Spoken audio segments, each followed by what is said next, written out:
নমস্কার, আমি মৌমিতা।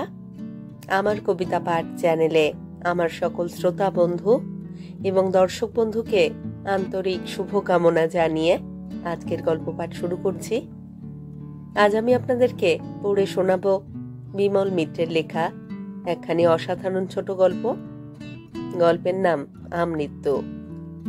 শুনতে থাকুন আজকের গল্প আমৃত্যু।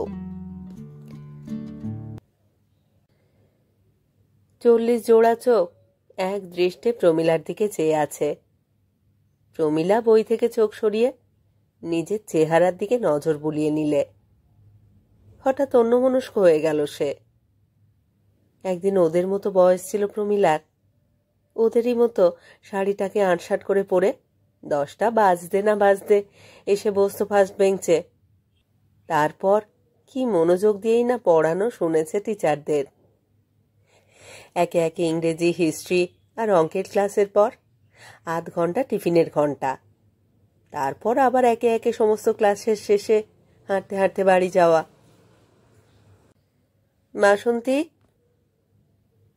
বাসন্তী ঘোষাল পেছনের বেঞ্চে বসে পাশের মেয়েটির সঙ্গে ফিসফিস করে গল্প করছে আর হাসছে। অনেকক্ষণ ধরে লক্ষ্য করে আসছিল প্রমীলা। বাসন্তী। প্রমীলা আবার তাকালে। সব মেয়েরা পেছন ফিরে দেখল। প্রমীলা যখন ওদের মতো ছাত্রী ছিল তখন এমন করে কোনোদিন টিচারের পড়ানোর সময় গল্প করেনি। করুকে গল্প, লেখাপড়া করেই বা তার কি হয়েছে? হয়তো বাসন্তী ঘোষাল আর পড়বেই না কাল থেকে, হয়তো বিয়ে হয়ে যাবে আজকালের মধ্যে, মস্ত বড় ঘরেই হয়তো পড়বে। বলতে গিয়েও কিছু বলা হলো না বাসন্তীকে। বোর্ডিংয়ের দালানে বসে প্রমীলা তরকারি করছিল। গৌরী এলো। বলল, প্রমীলাদি, একটা সুখবর আছে, ওর বাবা রাজি হয়ে গেছে।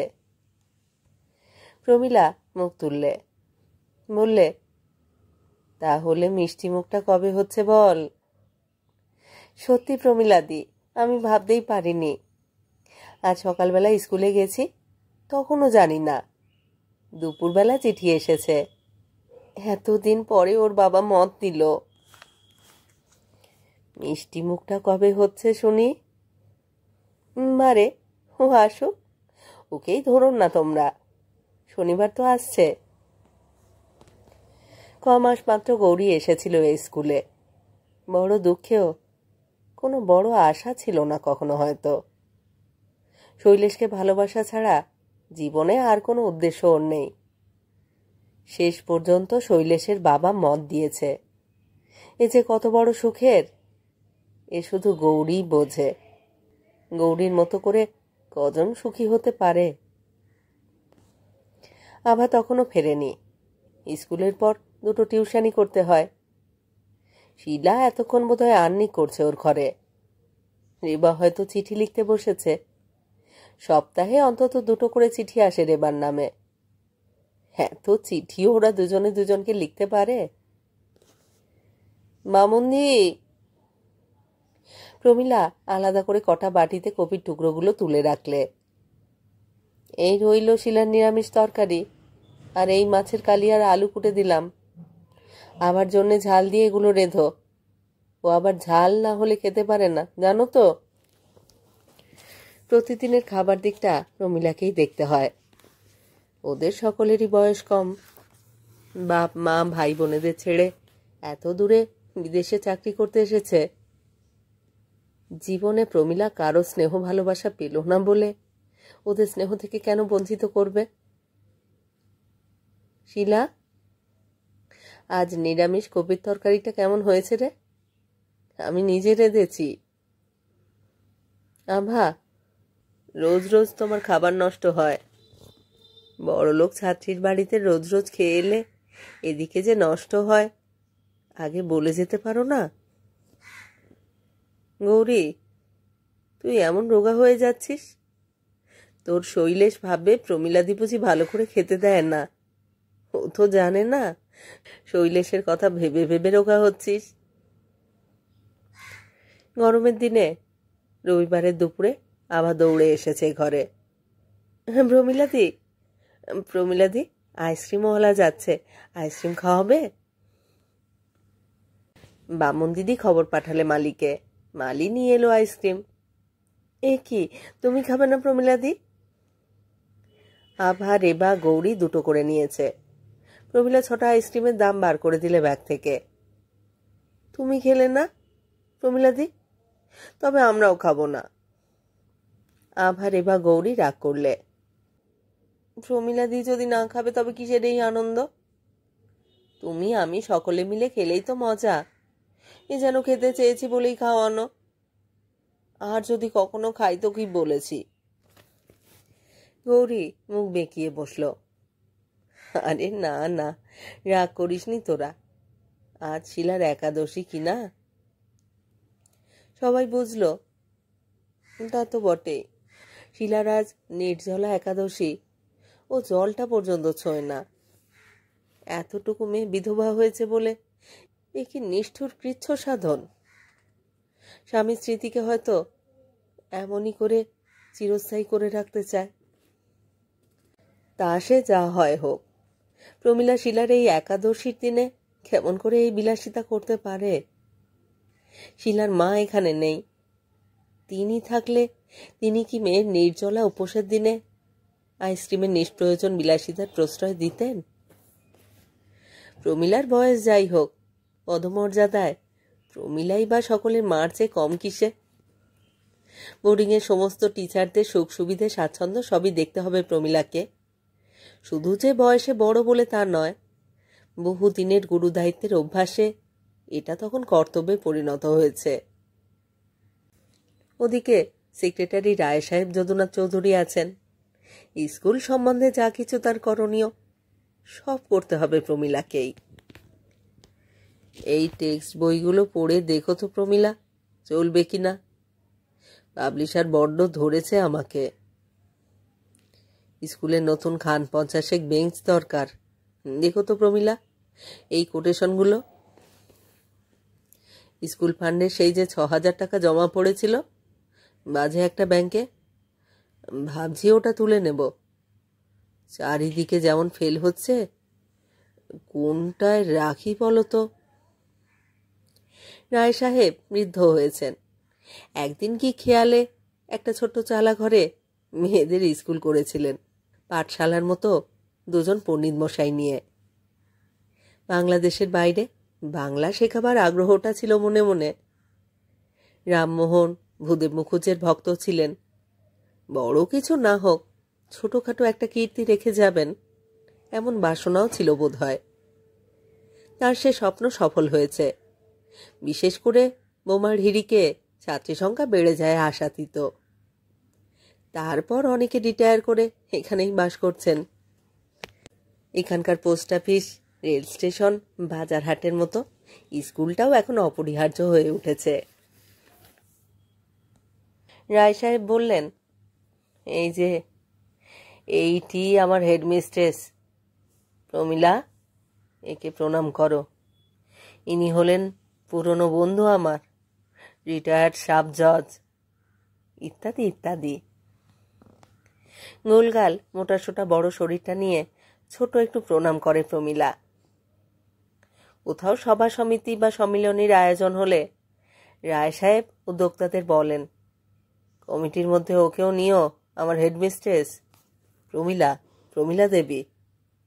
একজন মহিলা সভা থাকা ভালো তো, কি বলো? অনেক দূর দূর থেকে মেয়েদের গার্জেনেরা আসেন। বিরাট সেক্রেটারিয়েট টেবিলের সামনে বসে বলেন, আপনাদের নাম শুনেই আসা। শুনেছি এখানে শেখাটা ভালো হয়। আমার মেয়েটি আবার একটু দুষ্টু কি না? ওই সুনামটা বজায় রাখতে প্রমীলাকে দিনের মধ্যে 24 ঘন্টা চারিদিকে নজর রাখতে হয়। মেয়েদের খাবার জলের জায়গাটা ঢাকা রইল কিনা, মেয়েদের স্বাস্থ্য ঠিক থাকছে কিনা, পরিষ্কার পরিচ্ছন্ন থাকার দিকেও দেখতে হয়। স্কুলের মধ্যে মেয়েদের পান খাওয়া নিষেধ। চিৎকার, গোলমাল, জানলা দিয়ে বাইরে চেয়ে দেখা সমস্তই বারণ। আবার সেদিন সন্ধেবেলা পড়াবার কাজ নেই, এসে বললে, প্রমীলাদি, গৌরী আমাদের সিনেমা দেখাচ্ছে। ও, বিয়ের আনন্দ বুঝি? না, আমরাই তো ধরেছি, সবাই। রেবাটা চেপে ধরেছে। হাতে পয়সা নেই বলতে পারবে না, আজই তো মাইনে পেয়েছে। চলো। মারে, শেষকালে দেখছি তোমার জন্যই দেরি হয়ে যাবে। রেবাও এসে গেল। নিখিলের পুজোয় দেওয়া শাড়িটা পরেছে আজ। আজ যেন রেবা আর স্কুল মিস্ট্রেস নয়। প্রমীলা চেয়ে দেখলে, বেশ মানিয়েছে রেবাকে। কতদিন ধরে মাস্টারি করছে রেবা, আর কতদিন ধরে অপেক্ষা করে আছে নিখিলের জন্যে। নিখিলের একটা ভালো চাকরি হলেই ও ছেড়ে দেবে এই চাকরি। তারপর দুজনে মিলে এক জায়গায় নিড় বাঁধবে। ছোট সংসারে, নিবিড় পরিবেশে দুজনে করবে স্বর্গ রচনা। রেবা বললে, অনেকদিন পরে এই ছবিটা এলো প্রমীলাদি। নিখিল লিখেছে এই বছরে একাডেমি প্রাইজ পেয়েছে ছবিটা। ওরও খুব ভালো লেগেছে। তৈরি হয়ে নাম প্রমীলাদি। গৌরী বাথরুমে ঢুকেছে এলো বলে। প্রমীলা মৃদু হেসে বললে, কিন্তু আমি তো যেতে পারবো না রে তোদের সঙ্গে। কেন? মারে, তাহলে আমরাও। আমি বলছি প্রমীলাদি, ছবিটা তোমার ভালো লাগবেই। নিখিল লিখেছে যে। কে কে আছে জানো ছবিতে? প্রমীলা হাসল, বললে, বলুকে তোর নিখিল, বরং তুলসীদাস কি মীরাবাই এলে দেখা যাবে। তাহলে শিলাও যাবে আমাদের সঙ্গে। আমরা সবাই যাব, আর ওই একলা বোর্ডিংয়ে থাকবে, সে কেমন করে হয়। শেষ পর্যন্ত হই হই করতে করতে ওরা চলে গেল। অনেক রাত্রে প্রমীলা শিলার ঘরে গিয়ে হাজির। এই দেখো প্রমীলাদি, ক্লাস 10-এর মেয়েরা এমন বানান ভুল লিখেছে। আমি এদের কেমন করে পাশ করাই বলো তো প্রমীলাদি? বিশ্বাস না হয় তো নিজের চোখেই দেখো। শিলার ধবধবে সাদা থানের মতো বিছানায় চোখ ধাঁধানো সাদা চাদরের ওপর প্রমীলা বসল। শিলার কাছে, শিলার বিছানার উপর বসতেও যেন কেমন সংকোচ হলো প্রমীলার। শিলাকে দেখলেই যেন কেমন চোখের ধাঁধা লেগে যায়। শিলার অকাল বৈধব্য তাকে যেন এই স্কুল মিস্ট্রেসদের বোর্ডিংয়ের আবহাওয়ার মধ্যে এক অপরূপ স্বাতন্ত্র্য এনে দিয়েছে। দল বেঁধে আইসক্রিম খাওয়ার দলে সে নেই, সিনেমায় যাওয়ার পার্টিতে সে নেই, কিন্তু তবু প্রমীলাকে কেবল এই দুটো দলের মধ্যে একটা সামঞ্জস্য বিধান করে চলতে হয়। সংসারে বুঝি এই স্কুল ছাড়া শিলার আর কোনো কিছুতেই আকর্ষণ নেই। এই এক জায়গায় দুজনের যেন অপূর্ব মিল। যখন গরমের দীর্ঘ ছুটিতে সবাই যে যার বাড়িতে চলে যায়, শিলা পড়ে থাকে এই বোর্ডিংয়ে, আর থাকে প্রমীলা, একজন কুমারী আর একজন বিধবা। স্কুলের উন্নতির চিন্তায়, মেয়েদের মানুষ করবার মহৎ প্রেরণায় ওরা জীবন যৌবন জলাঞ্জলি দিচ্ছে। ওদের দেখে এমনই ধারণা পোষণ করাও বুঝি অন্যায় নয়। শিলা বললে, এবারে আমি সামার ভ্যাকেশনের সময় কোচিং ক্লাস করাবো। প্রমীলাদি, এরকম হলে আমাদের স্কুলের যে বদনাম হবে। সেদিন আভা বলল জানো প্রমীলাদি, আমার টিউশনি কমলো একটা। কেন? বাসন্তী ঘোষালের বিয়ে। বিয়ের পর কে আর পরে বলো? তা মেয়েটার ভাগ্যি ভালো, স্বামী বুঝি কোন মেজর একজন, দেখতেও চমৎকার, কলকাতায় নিজেদের বাড়ি। আবার 30 টাকার টিউশনি যাওয়ার চেয়ে বাসন্তী ঘোষালের বিয়ের সংবাদটাই বড় মনে হলো প্রমীলার কাছে। দেখতে বাসন্তীকে কি খুবই ভালো। লেখাপড়ার ধার দিয়েও যেত না কখনো। এমএ পরীক্ষার পর বিটি দেবার সময় প্রমীলারও মনে এ কথার উদয় হয়েছিল একবার। সঙ্গে যারা পড়তো একে একে সবাই যখন সরে পড়ল, নিজেকে তখন বিজয়িনী মনে হয়েছিল। তারপর মোটা চশমার সঙ্গে সঙ্গে শরীরটাও মোটা হয়ে এলো, পদোন্নতি হলো, প্রতিষ্ঠা হলো। সময় গড়িয়ে চলল কুটিল গতিতে। নিজেকে কৃপা করবার অবসর আর মিলল না। রায় সাহেব ডেকে পাঠালেন সেদিন। বললেন, তুমি মা রেবা বাহাদুরীকে 1 মাসের ছুটি রেকমেন্ড করেছ। স্কুল চলবে কেমন করে? এমনিতেই কম স্টাফ নিয়ে কাজ চালাতে হচ্ছে। প্রমীলা ফাইলটা হাতে নিয়ে পাখার তলায় বসেও ঘামতে থাকলো। এই তো সেদিন গৌরী চ্যাটার্জি বিয়ের জন্য ছুটি নিয়ে গেল, তাও 3 মাস হয়ে গেছে, এখনো তো এলো না, আর আসবেও না বোধ হয়। শৈলেশের বড়লোক বাবার মত হওয়াতে গৌরীর বিয়ে হয়ে গেছে। সে কেন আর এই 700 মাইল দূরে চাকরি করতে আসবে? প্রমীলা তাকে বাধা দেবার কে? তারপরে এই রেবা, নিখিল যে একটা চাকরি জুটিয়েছে। সেক্রেটারি জিজ্ঞেস করলেন, এই তো সামার ভ্যাকেশন গেল, সেদিন বাড়ি থেকে এলো সবাই, এরই মধ্যে আবার ছুটির দরকার হলো কিসে? এরও কি বিয়ে নাকি মা? হ্যাঁ, একটু হেসে মাথা নিচু করলে প্রমীলা। সে তো ভালো কথাই মা, ভালোই কথা, কিন্তু সামনে টেস্ট পরীক্ষা, ক্লাস প্রমোশনের সময়। কিন্তু সেক্রেটারির যুক্তিটায় যেন জোর কম বলে মনে হলো। কিংবা বিবাহিত রায় সাহেব বুঝি অবিবাহিত হেডমিস্ট্রেসের সামনে তা নিয়ে আলোচনা করা যুক্তিসঙ্গত মনে করলেন না। বাইরে নিখিল দাঁড়িয়ে আছে। হেডমিস্ট্রেসের অফিসে চেয়ারে বসবার অবসরটুকুও যেন নেই তার। রেবাকে দেখবার আগ্রহে বুঝি এতই অধীর সে। রেবা পায়ে হাত দিয়েই প্রণাম করলে। বললে, বিয়েতে যেতে চেষ্টা করো প্রমীলাদি। মালকোচা করে ধুতিটা পরা, গায়ে একটা নীল শার্ট, চুল ওল্টানো, পায়ে কাবলি জুতো। এবার বিছানায় বার্নিলার সুটকেসের পাশে দাঁড়িয়ে এবার জন্যই অপেক্ষা করছে। তারপর একটা সাইকেল রিক্সা ডেকে নিয়ে দুজনে গিয়ে ট্রেনে উঠবে। শৈলেশও একদিন অমনি করে এসেছিল গৌরীকে নিতে। গৌরীর বিয়ের নিমন্ত্রণের চিঠিও এসেছিল। তারপর আভাও একদিন হয়তো চলে যাবে। অবস্থা খারাপ বলেই এতদিন চাকরি করতে হচ্ছে। কিন্তু তারপর শিলা আর সে। কিন্তু এত কথা ভাববার সময় নেই প্রমীলার, অনেক রাত হয়ে গেছে। বোর্ডিংয়ের বারান্দায় গিয়ে দাঁড়ালো সে। পশ্চিমের রাত, শুকনো আবহাওয়া, হাওয়া নেই কোথাও। আকাশের দিকে চেয়ে দেখলে মাটি আর আকাশ যেন এদেশে এসে বন্ধা হয়ে গেছে। অন্তত প্রমীলার কাছে তাই মনে হলো। শিলার মতো সর্বাঙ্গে বৈধব্যের সাজ এখানকার মাটিতে আর আকাশের গায়ে। ছোট বাড়িতে এত ছাত্রী ধরতো না, তাই সেক্রেটারির বাড়ির পাশে স্কুলে নতুন দোতলা বাড়ি তৈরি হয়েছে। ছাত্রী আরও বেড়েছে। প্রমীলার বয়সের সঙ্গে সঙ্গে দায়িত্ব আরও বেড়েছে। প্রমীলা শরীরের চাপে না হোক, দায়িত্বের চাপে আরও ভারী হয়েছে ইদানিং। আশেপাশের আরও অনেক শহরের নাম ছড়িয়ে পড়েছে বিলাসপুরের স্কুলের, আর তার হেডমিস্ট্রেস প্রমীলা সরকারের। দূর থেকে হেডমিস্ট্রেসকে আসতে দেখলে রাস্তার একপাশে সরে দাঁড়ায় ছাত্রীরা। বড় কড়া লোক এই প্রমীলা সরকার।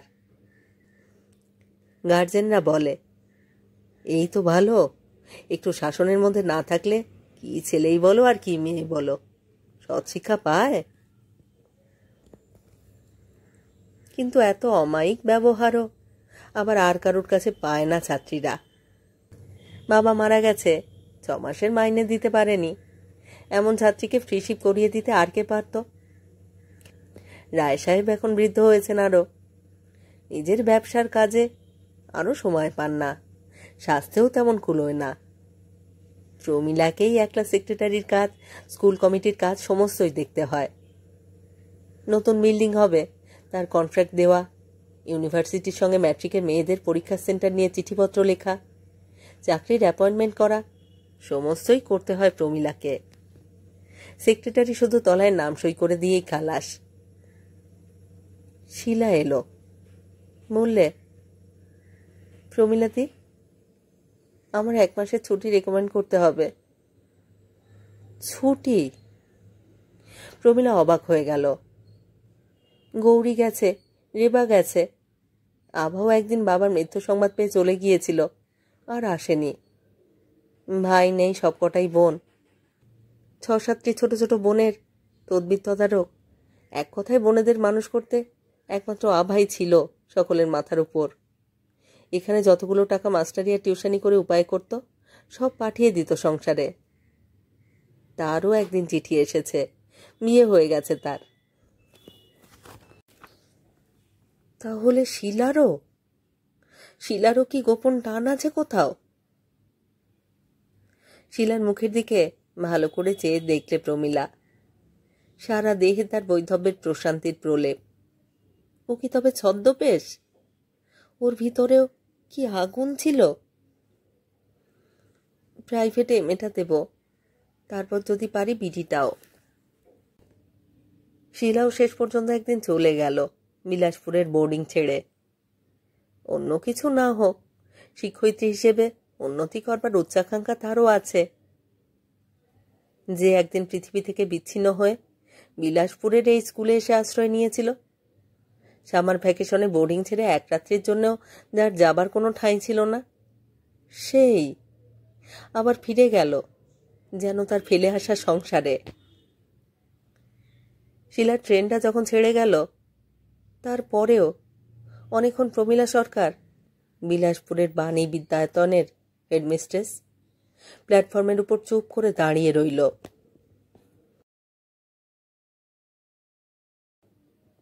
নতুন নতুন মিস্ট্রেস, নতুন ছাত্রী, শহরে অনেক নতুন লোক এসেছে। প্রমীলা বুঝি আজকাল আরো মোটা, আরো ভারী হয়েছে, আরো মোটা চশমা উঠেছে চোখে, কাজ আরো বেড়েছে, সুনাম বেড়েছে ততোধিক। সকালবেলা নিয়ম করে সেক্রেটারির বাড়ি একবার ফাইল নিয়ে যেতে হয় তাকে। সেখানে প্রায় 1 ঘন্টা কাটে স্কুলের দৈনন্দিন কাজের রিপোর্ট নিয়ে আলোচনায়। তারপর তাড়াতাড়ি ফিরে এসে 11টার মধ্যে স্কুল। ইতিহাসের ক্লাসে দাঁড়িয়ে প্রমীলা ছাত্রীদের দিকে চেয়ে বলতে থাকে, তোমরা যখন বড় হয়ে গ্রীসের ইতিহাস পড়বে, দেখবে ট্রয় নামে এক নগরী ছিল। সেই ট্রয় নগরীতে এক বিরাট যুদ্ধ হয়। সেই যুদ্ধের সূত্রপাত সামান্য একটি নারীকে উপলক্ষ করে। তার নাম হেলেন। অপরূপ রূপসী সেই হেলেনের ভুবন বিজয়ী রূপই হল গ্রিক ইতিহাসের এক রক্তাক্ত অধ্যায়। ঐতিহাসিকেরা বলেন, হেলেনের রূপের আগুনেই ট্রয় নগরী নাকি পুড়ে ছারখার হয়ে গিয়েছিল। ঠিক তারই পুনরাবৃত্তি হয়েছিল একবার আমাদের এই ভারতবর্ষে পাঠান যুগে, যখন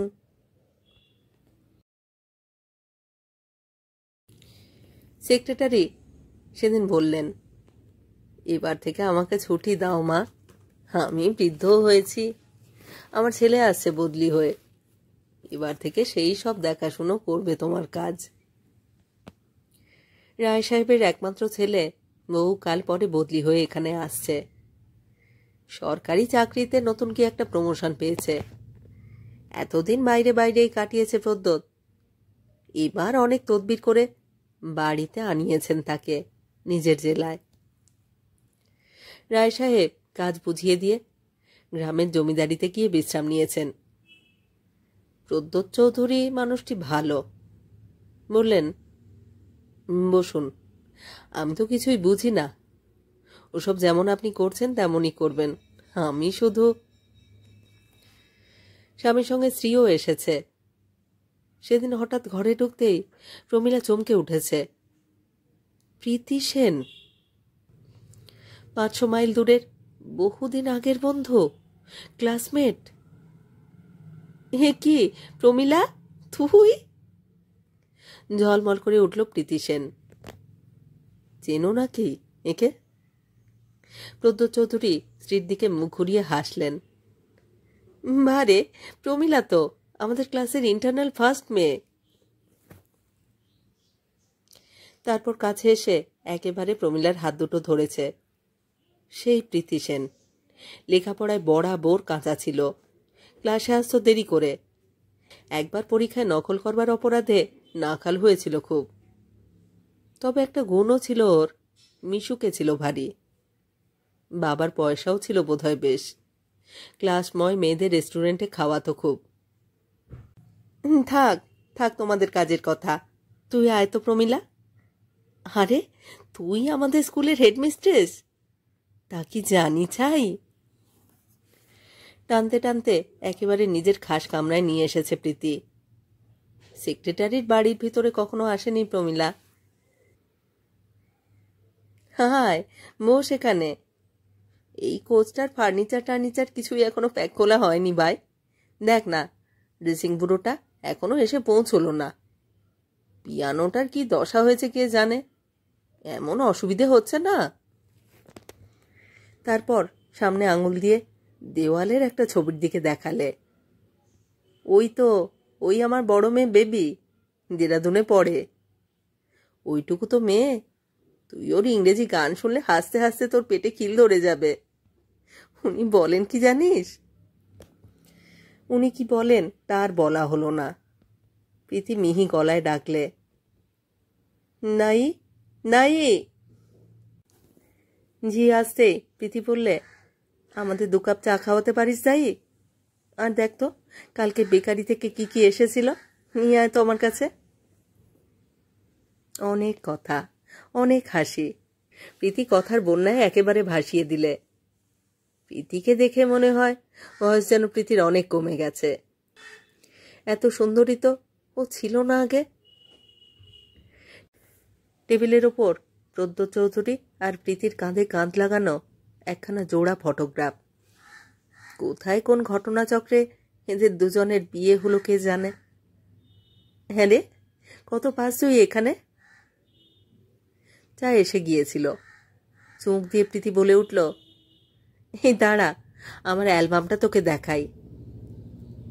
এবার মুসৌরি গিয়েছিলাম সামারে, সেখানে গিয়ে কি কাণ্ড হলো শোন।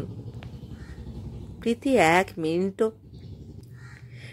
এক মিনিটও চুপ থাকতে জানে না। প্রমীলা বললে, এবার উঠছি ভাই প্রীতি। সে কি রে, না না, আজ স্কুল কামাই করে দে। তোর কথা তো কিছুই শোনা হলো না। তা ওই মাইনেতে তোর চলে? প্রীতি সহানুভূতিতে একসময় শান্ত হয়ে এলো। বললে, তোর জন্য ভাই আমার দুঃখ হচ্ছে। অত খেটে রাত জেগে লেখাপড়া করলি, বিয়ে থাও হলো না। আর এখন তো যা মোটা হয়েছিস। তা ভালো কথা, তোর সেই উত্তম রায় এখনো আমাকে চিঠি লিখে জানিস। আমিও ছেড়ে কথা বলি না, জানিস তো, আমি তোকে বলেছিলাম। প্রমীলা বললে, আচ্ছা আজ তাহলে উঠি রে। প্রীতি নিজের কথার জের টেনে বললে, আমিও উত্তমকে বলেছিলাম যে তুমি একটা স্কাউন্ড্রেল, প্রমীলার সঙ্গে তুমি বিশ্বাসঘাতকতা করেছ। সিঁড়িতে তাড়াতাড়ি নামতে নামতে বললে, ভালো করিনি, কি বলিস তুই? তোর জন্য সত্যি আমার দুঃখ হয় ভাই। সত্যি তো, আজ তোর এই অবস্থার জন্য উত্তম ছাড়া আর কে দায়ী বল? ওর জন্যই তো তুই। দরজার কাছে এসে প্রমীলা বললে, আচ্ছা আসি ভাই। রাস্তায় নামলো যখন হাঁপ ছেড়ে বাঁচল সে। কিন্তু তবু প্রমীলার মনে হলো সে যেন আজ বিলাসপুরের সকলের কাছে বড় কৃপার পাত্রী হয়ে উঠেছে। শ্রদ্ধার আসন থেকে নামিয়ে সবাই আজ তাকে অনুকম্পা করছে। একটা সামান্য কারণে তার সমস্ত শিক্ষা, শ্রম, নিষ্ঠা ধূলিসাৎ হয়ে গেল এক নিমেষে। সে যেন আশ্রিত। নেহাত পৃথিবীর কোনো কোণে তার মাথা গোঁজবার জায়গা নেই বলেই এখানে সে মেয়েদের মানুষ করবার অছিলায় স্বেচ্ছা নির্বাসন বরণ করেছে। আজ প্রমীলার কাছে এই কথাটাই প্রকট হয়ে উঠল যে তার এই হেডমিস্ট্রেস পদের কোনো গৌরবই নেই, বরং লজ্জা, অপমান আর বিড়ম্বনাই কেবল সার হলো তার। বোর্ডিংয়ে এসে মাথা খুব ভারী মনে হলো। মামুন্দি একটা ছোট স্লিপে 1 লাইন লিখে দিয়ে বললে, এইটে মালিকে দিয়ে দাও তো। আর মামুন্দি বলো ছোট দিদিমণির হাতে গিয়ে যেন দেয়, আর যেন বলে আমার শরীর খারাপ, আমি আজ স্কুলে যেতে পারবো না। সেদিন মাথাটা আর কিছুতেই ছাড়ল না। সেক্রেটারি সেদিন বোর্ডিংয়ে এলেন।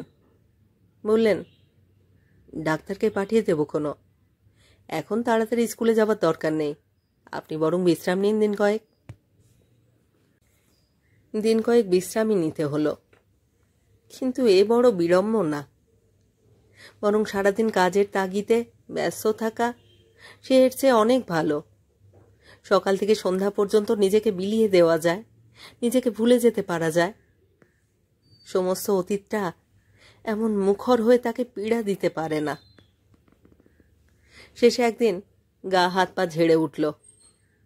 এমন করে আর কদিন পড়ে থাকা যায় বিছানায়? হঠাৎ বামন্দি ঘরে এসে একটা চিঠি দিয়ে গেল। নতুন সেক্রেটারির বাড়ি থেকে এসেছে, প্রদ্যোৎ চৌধুরীর মনোগ্রাম করা খাম। কিন্তু সেক্রেটারি নয়, লিখেছে প্রীতি। শুনলাম তুই একটু ভালো আছিস, আজকে বেড়াতে বেড়াতে আয় না আমাদের বাড়িতে। উত্তম রায়ের একটা চিঠি এসেছে, তাকে লিখেছিলাম যে তুই এখানে আছিস। সে কি লিখেছে জানিস? যা হোক, তুই এলেই তোকে দেখাবো কোনো চিঠিটা। আজকে যখনই সময় পাবি একবার আসিস, বুঝলি? অপমানে ধিক্কারে প্রমীলার কালো মুখ বেগুনি হয়ে উঠল। একটা কাগজ কলম নিয়ে বিকেলবেলায় লিখতে বসল, লম্বা একটা দরখাস্ত। সন্ধ্যের পর সেক্রেটারি এলেন। বেড়াবার ছড়িটা নিয়ে নিজের বসবার ঘরে বসে আছেন। প্রমীলা খবর পেয়ে নিচে নেমে এসে নমস্কার করলে। সেক্রেটারি বললেন, লম্বা ঝুটি দরখাস্ত করেছেন, কিন্তু স্কুলের কাজে বড় গোলমাল দেখা দিয়েছে। সেকেন্ড টিচার সব পেরে উঠছেন না। অবশ্য বিশ্রাম আপনার চাই, স্বীকার করি। প্রমীলা বললে, আমার ছুটিটা জরুরি দরকার ছিল, আমি কলকাতায় যাব। সেক্রেটারি বললেন, সেইটাই তো মুশকিল হয়েছে। আপনি ছুটিতে থাকলেও দরকারের সময় আপনার কাছে সাহায্য পাওয়া যেত, কিন্তু কলকাতায় চলে গেলে তো। প্রমীলা চুপ করে রইল। সেক্রেটারি বললেন, অবশ্য দরখাস্তে কিছু কারণ দেননি, বোঝা যায় বিশ্রামই দরকার আপনার, কিন্তু তবু কমিটির কাছে একটা যা হোক কিছু কারণ। প্রমীলা মুখ তুললে, তারপর মুখ নিচু করে বললে, আমার বিয়ে। প্রদ্যোৎ চৌধুরী ধুতি পাঞ্জাবি পরে ছড়ি নিয়ে হয়তো সান্ধ্য ভ্রমণে বেরিয়েছিলেন, কিন্তু ঠিক এমন ঘটনার মুখোমুখি হবেন ভাবতে পারেননি। তাহলে হয়তো প্রস্তুত হয়েই বেরুতেন। কিন্তু প্রমীলার মনে হলো যেন প্রদ্যোৎ চৌধুরী নয়, প্রীতি চৌধুরীকেই সে তার কথা শোনাচ্ছে। সেক্রেটারি বললেন, কিন্তু আমি শুনেছিলাম। প্রমীলা শেষ করতে দিলে না। সেক্রেটারি কি বলবেন তা যেন সে আগে থেকেই জানত। বললে, আপনি ভুল শুনেছিলেন। প্রমীলার এই হঠাৎ বাংময় আত্মঘোষণা প্রদ্যোৎ চৌধুরীর কাছে যেমন আকস্মিক, তেমনই অস্বাভাবিক। তার মুখ দিয়ে কোনো কথাই বেরুল না। প্রমীলাই আবার বললে, গত 10 বছরে একদিনও কামাই করিনি, ছুটিও নিইনি। স্কুলটা গড়ে তোলবার দিকেই মন ছিল, নিজের কথা আর ভাববার সময় পাইনি। কিন্তু এবার আর এড়াতে পারছি না। তাছাড়া উত্তেজনার চোটে আরও অনেক কথা বলতে যাচ্ছিল, কিন্তু নিজেকে সামলে নিলে। নাটকীয় ভঙ্গিতে বলা কথাগুলো হুবহু আজই প্রীতি নিশ্চয় শুনবে। প্রদ্যোৎ চৌধুরী দরখাস্ত মঞ্জুর করে দিয়ে উঠলেন। প্রদ্যোৎ চৌধুরীর গাড়িটা শব্দ করে চলে যাবার পরও প্রমীলা দাঁড়িয়ে দাঁড়িয়ে ভাবতে লাগল। তারপর সিঁড়ি দিয়ে উঠতে উঠতে থমকে দাঁড়ালো। তাকে এখান থেকে সঙ্গে করে নিতে কেউ আসবে না সত্যি। তাকে একলা গিয়েই ট্রেনে উঠতে হবে। তারপর হাওড়া স্টেশনে নেমে ভাবা যাবে কোথায় উঠবে সে।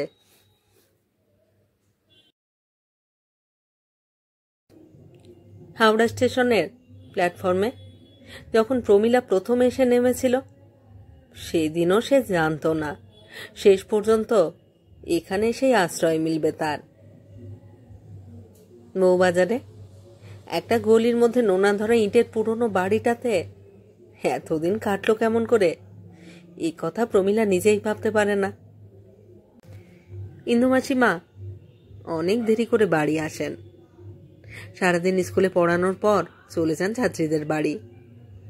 একটা দুটো তিনটে জায়গায় টিউশনি সেরে ফিরতে একটু দেরি হয়। বিধবা মানুষ, রাত্রে খাওয়া দাওয়ার বালাই নেই।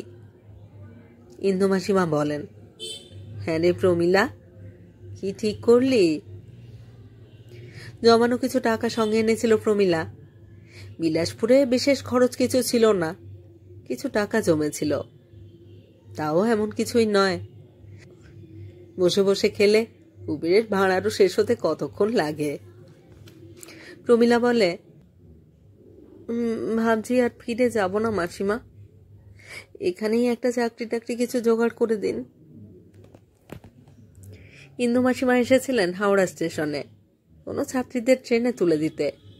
সেইখানেই দেখা।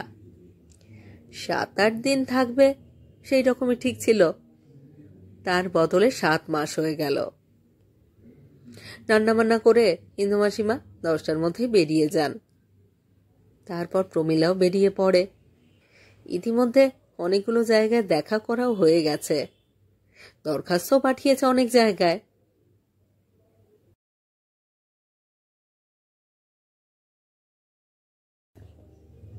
প্রীতি চিঠি লিখেছে, তোর বিয়ের খবর শুনে খুব সন্তুষ্ট হলাম রে, আগে জানালে যেতাম। কবে আসছিস? দুজনে আসিস, আলাপ করব। সেক্রেটারিও একটা চিঠি লিখেছেন। হেডমিস্ট্রেসের পদটা এখনো খালি রাখাই হয়েছে। প্রমীলার কাছ থেকে সঠিক জবাব পেলে অন্য ব্যবস্থা করবেন। প্রমীলা অনেক গর্ব করে চলে এসেছিল বিলাসপুর থেকে, আবার সে কেমন করে সেইখানেই ফিরে যাবে? গৌরী চিঠি দিয়েছে, প্রমীলাদি, বিয়েতে তো তুমি এলে না, দীপুর অন্নপ্রাশনে নিশ্চয়ই আসবে, আসতে চেষ্টা করবে। যদি একান্তই না আসতে পারো, তোমার আশীর্বাদ পাঠিয়ে দিও। রেবারা বদলি হয়ে গেছে জব্বলপুরে, নতুন জায়গার বিবরণ জানিয়ে চিঠি দিয়েছে রেবা। নিখিলের নাকি আর একটা প্রমোশন হয়েছে চাকরিতে। আভাও ভালো আছে। বিজয়ের নমস্কার জানিয়ে লেখা চিঠিটা এতদিন পরে হাতে এলো। সব চিঠিগুলোই বিলাসপুরের পোস্ট অফিসে ঘুরে এখানে এসেছে। আস্তে আস্তে সব টাকাগুলো প্রায় ফুরিয়ে এলো, অথচ কোনো কিছুর ব্যবস্থাই হলো না। ইন্দুমাসিমা সেদিন আরো ভাবিয়ে দিলেন, ওরে প্রমীলা, খুব মুশকিল হয়েছে রে, আমার চাকরি বোধ হয়ে গেল। এবার রিটায়ার করতে বলছে আমাকে, বলছে অনেক বয়স হলো, এবার বিশ্রাম নিন। দেখ তো মা, আমার না আছে সংসার, না আছে কেউ, সারা জীবনও স্কুল নিয়েই তো রইলুম, শেষে কি না। তা ইন্দু মাসিমার তেমন ভাবনা নেই। চাকরি গেলেও ছাত্রীরা ইন্দু মাসিমাকে সবাই ভালোবাসে। পুরনো ছাত্রীদের কত বড় বড় করে বিয়ে হয়েছে, যার কাছে দাঁড়াবেন সেই মাথায় তুলে রাখবে। কিন্তু প্রমীলার নিজের ভাবনাটাই বাড়ল সেই দিন থেকে। একদিন ইন্দু মাসিমা বললেন, হ্যাঁ রে, এমনি করে কাটিয়ে দিলি, বিয়ে থাও করলিনি। মাসিমা নিজের মায়ের মতন, তার কাছে লজ্জা নেই।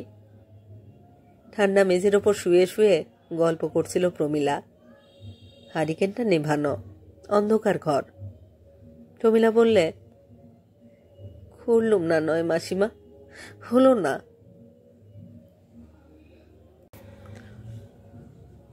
সেদিন আরও এক কাণ্ড ঘটে গেল, এমন করে দেখা হবে ভাবা যায়নি। প্রমীলাদি, প্রমীলাদি! হ্যারিসন রোড আর কলেজ স্ট্রিটের মোড়ে। সেই, আর পাশে আর একটি স্যুট পরা লোক, শিলার পরনে শাড়ি, সিঁথিতে সিঁদুর, তোমার সঙ্গে এমন করে দেখা হবে ভাবিনি প্রমিলাদি। কবে এলে বিলাসপুর থেকে? যেন শিলার সঙ্গে এমনভাবে দেখা হবে তা প্রমিলাই ভাবতে পেরেছিল। জানো প্রমিলাদি, লেক কলেজে প্রফেসরি করছি আজকাল। তারপর যাবার সময় বললে, এর সঙ্গে তোমার পরিচয় করিয়ে দিই প্রমিলাদি। রাত্রে বাড়ি এসে প্রমিলা বললে, ইন্দু মাসিমা, কাল সকালবেলায় ট্রেন। সে কি রে, কোথায় চললি তুই? ইন্দু মাসিমা অবাক হয়ে গেলেন। রাজপুতানা। এত জায়গা থাকতে রাজপুতানার নাম মুখ দিয়ে বেরুলো কেন কে জানে। ইতিহাসের পাতায় তো আরো অনেক দেশের নাম আছে, কিন্তু শিলার সিঁথির উপরে সিঁদুরের শিখাটা তখনও যেন দাউ দাউ করে জ্বলছে। প্রমিলার মনে পড়ল, রাজপুতানার মেয়েরাই তো জহরব্রত করত, ইতিহাসে লেখা আছে।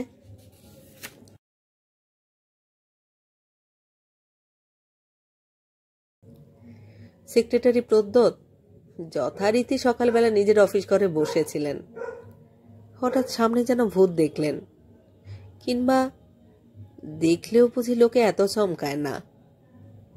এ কি? এর বেশি কিছু মুখ দিয়ে বেরুল না তার। বসুন। প্রমিলা বসল। বললে, আপনি লিখেছিলেন, তাই আবার আমি এলাম। ভালোই করেছেন। কিন্তু বেশি কিছু বলতে পারলেন না প্রদ্যোৎ চৌধুরী। খবর পেয়েই ঝলমল করে দৌড়ে এলো প্রীতি। ঘরে ঢুকে সেও পাথরের মতো নিশ্চল হয়ে গেছে। প্রমিলার দিকে এক দৃষ্টে চেয়ে কি যে সে বলবে বুঝতে পারলেন না। তারপর সামনে এগিয়ে এসে প্রমিলার হাত দুটো ধরলে। প্রীতির চোখ দিয়ে জল পড়ছে। বললে, কি করে হলো ভাই? প্রীতি প্রমিলাকে নিজের ঘরে নিয়ে গিয়ে বসালে। বললে, কি করে হলো ভাই?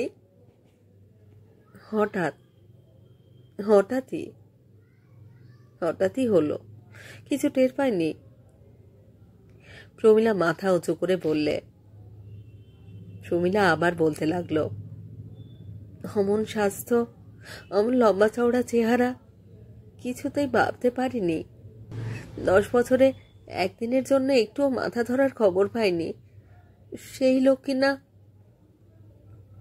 বলতে বলতে প্রমিলা মাথা নিচু করলে। প্রীতি জিজ্ঞেস করলে, ডাক্তারেরা কি বললে? ডাক্তারেরা আর কি বলবে, কোনো ডাক্তার আর বাকি ছিল না ডাকতে। 7 দিনে সর্বস্ব খুইয়ে ফতুর হয়ে গেলাম।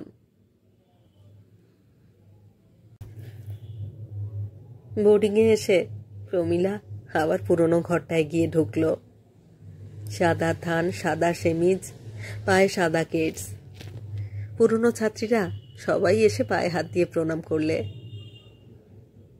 ভালোই আছে, এবার আর কেউ তো কৃপা করবে না, অনুকম্পা করবে না। সমস্ত সমস্যা থেকে রেহাই পাওয়া গেল।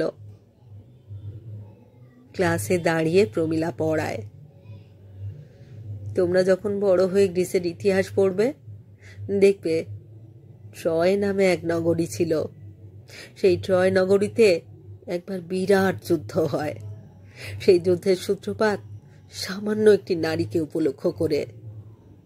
তার নাম হেলেন। অপরূপ রূপসী হেলেনের ভুবন বিজয়ী রূপই হল গ্রিক ইতিহাসের এক রক্তাক্ত অধ্যায়। ঐতিহাসিকেরা বলেন, হেলেনের রূপের আগুনেই নাকি ট্রয় নগরী পুড়ে ছারখার হয়ে গিয়েছিল। ঠিক তেমনই ঘটনা ঘটেছিল আমাদের দেশে, এই ভারতবর্ষে। আলাউদ্দিন খিলজি পদ্মিনী রূপে উন্মাদ হয়ে চিতোর রাজ্য আক্রমণ করলে, কিন্তু পদ্মিনী,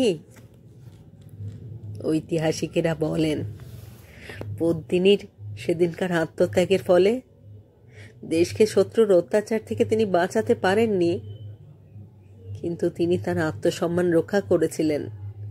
পদ্মিনী সেদিন জহরব্রত করেছিলেন। জহরব্রত কাকে বলে তুমি জানো অনুপমা? তুমি জানো উৎপলা, তুমি হিলা, তুমি তুমি তুমি জানো, তুমি তুমি জানো, তুমি তুমি জানো। উত্তেজনায় প্রমীলার কণ্ঠস্বর ক্রমে পর্দায় পর্দায় উঁচু থেকে আরো উঁচুতে উঠতে লাগলো।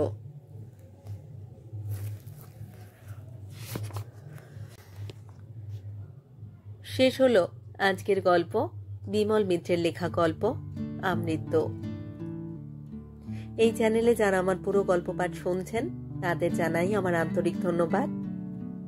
যদি আমার গল্প নির্বাচন এবং পাঠ আপনাদের ভালো লাগে অবশ্যই এখানে লাইক করবেন এবং গল্পগুলিকে আপনাদের প্রিয়জনের মধ্যে শেয়ার করবার অনুরোধ রইল।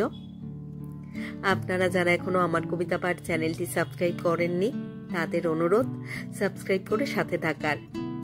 আর হ্যাঁ, নোটিফিকেশন অবশ্যই অন রাখবেন, কারণ এই চ্যানেলে প্রতিদিনই আমি একটি করে নতুন গল্প পড়ে শোনাচ্ছি।